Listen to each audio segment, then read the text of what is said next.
fairy tale is defined as being magical, ideal, extremely happy. And that is exactly how I would describe the 20 years that my husband John and I have been together. We actually met in 1995 and instantly connected. We shared the love of classic cars, rollerblading, and baseball, particularly Sparky Anderson, I being a Detroit Tigers fan and John being a fan of the Big Red Machine. I loved the way he spoke. He used words like bifurcate and would carefully explain, it means to begin in one direction and then separate into two parts, like a snake's tongue or a fork. Then his wicked wit would sneak up on you, and he would say, but not to be mistaken for the ability to suffocate two people at the same time, bifurcate. And I was smitten, and he was smitten too. But I was only 21 and the struggling single mother of a young son. John was a 43-year-old successful bachelor who owned his own company. We were worlds apart. So we would form a friendship that would blossom over the years. And it turns out our age difference was actually what drew us closer together. He was fascinated with my constant curiosity. The way he listened to me, he made me feel like I had a voice and that what I said mattered. I soaked up every ounce of information he gave me. He shared his experiences with his business and how he got it started. And we just connected. It would take John 4 years to ask me out. And when he did, he still respected my circumstances as a mother.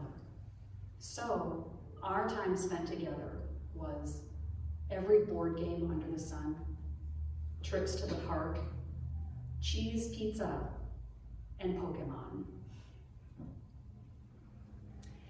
We fit, so it was only natural that we would marry and live happily ever after. So if you would have told me that darkness was looming in the background, I would have never believed it. After all, we are enjoying the very best years of our lives. But in 2017, my best friend would receive a diagnosis of Alzheimer's disease.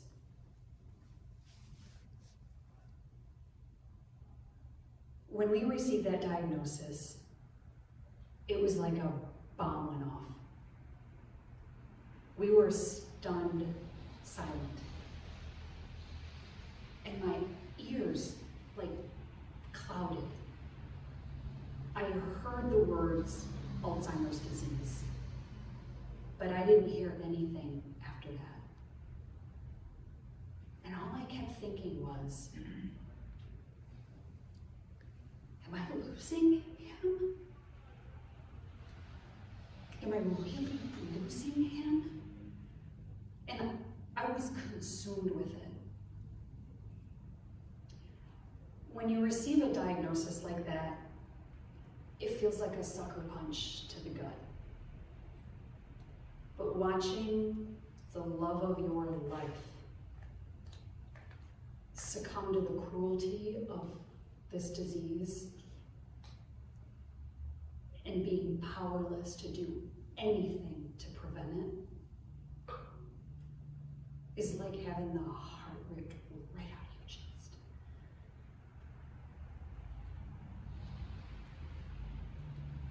I was realizing my worst fear,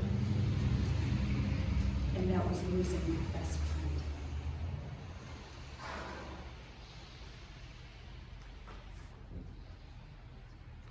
Watching the changes take place was tearing us apart. But I gave my heart to this man 20 years ago.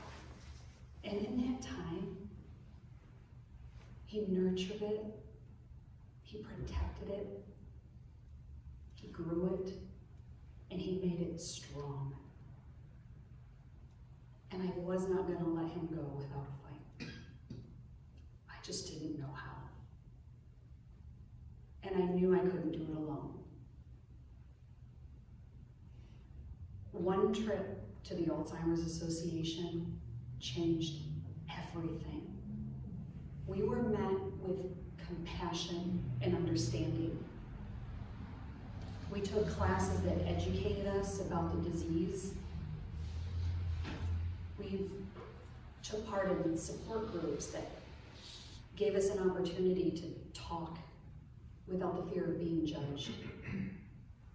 John entered a promising clinical trial. We became avid volunteers and donors.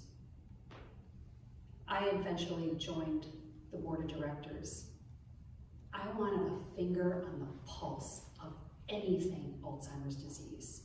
If there was a drug, if there was going to be a new treatment, if there was a cure on the horizon, we were going to be first in line. Together, John and I began a partnership with the Alzheimer's Association.